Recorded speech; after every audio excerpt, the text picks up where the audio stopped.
These 14 dumbbell exercises will work every muscle in your body. You just need some dumbbells and a willingness to suffer slightly for some gains. Because if you actually learn how to train properly with dumbbells, you can build a pretty unreal looking physique. So I'm going to show you the best exercises to build muscle head to toe with only dumbbells. First up, and for the forgotten muscle group, the rear delts, a rear delt dumbbell fly. When doing any kind of rear delt exercise, the main thing to focus on is keeping your shoulder blades protracted, aka trying not to squeeze your shoulder blades together and engage your traps. This is going to put all of the tension onto your rear delts as you're performing the fly. Sticking with shoulders, and for your lateral delt is going to be, of course, a lateral raise. This can be so versatile because you could do this seated, standing, with one arm, with both arms at the same time, holding onto something for stability. Now, the way I like to perform lateral raise is by keeping a slight forward lean throughout the movement and actually not lifting out entirely to the side,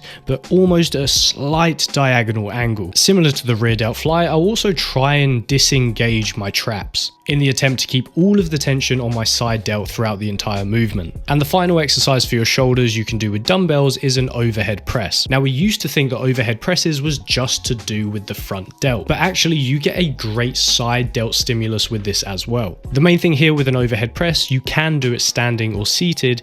Either way is by keeping a slight tuck of the elbow throughout, which is going to protect your shoulder joints and also allow you to get a better range of motion. Okay, we can't forget about your chest, of course, and there's a few different exercises you can do. But the main one and the best one is going to be a dumbbell chest press. Now, if you are doing this in your nan's conservatory and you don't have any other equipment apart from just the dumbbells, you can do this lying on the floor. And if you own an adjustable bench as well, then you can do an incline press and a flat press and even a decline press if you wanted to. Similar with the overhead press, keep your elbows slightly tucked in for a better range of motion and to protect the shoulder joint. Keep a slight arch in the back and flare your lats to increase stability. And if your dumbbells aren't quite heavy enough, then you could pair this exercise with some push-ups to make it a lot harder. Now, for your upper back and traps, you can do a bent over row. To bias the traps during this movement, make sure to keep a pronated grip, keep the elbows flared and drive back behind your torso. And on the eccentric portion of the movement, make sure to stretch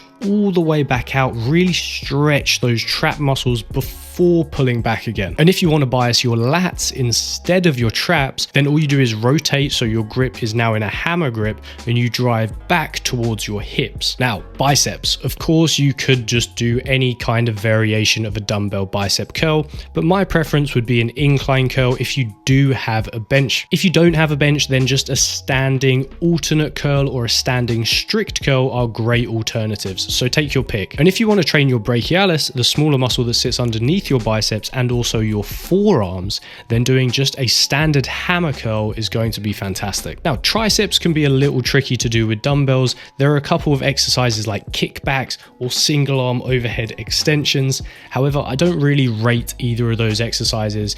My go-to would be dumbbell skull crushers. This is great because you definitely don't need a bench. You could do this on the floor as well. If you do have a bench or even a sofa or a chair to lean back, that will just allow you to increase the range of motion on the way back and go past where the floor would be if you were doing this on the floor. All right, I'll get an ab exercise in there. For dumbbells, an ab crunch is going to be one of the best options. There are a few ways to do this. You could actually incorporate it by adding in a leg raise as well, or you could just do a standard abdominal crunch with the dumbbell held above your head throughout the movement. For all of the bros out there, this video has ended as I'm about to go on to the lower body and talk about legs, so have a good one. If you are sticking around, then I'm going to talk about training the hamstrings and glutes first and doing dumbbell RDLs. I love this exercise. It's such a good compound movement, and the key here is all in the hip hinge. You're not bending over and dropping those dumbbells to your toes. You're just pushing your hips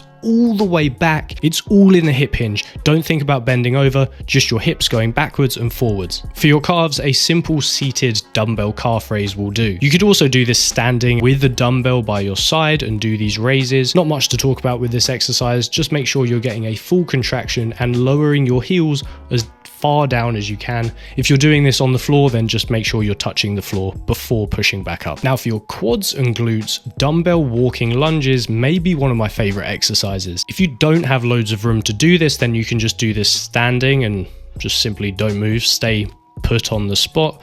If you do have some space, then make sure you're getting a big step forward, lower yourself down until your knee touches the floor of your non-working leg, and then push back up, driving your body forward as you do so. You also notice you're training your adductors really well in this exercise if you get a big enough stretch. And the final 14th exercise is a goblet squat. And you could do this heel elevated by putting your heels on some kind of surface to make this more quad biased, using whichever kind of stance is most comfortable for you.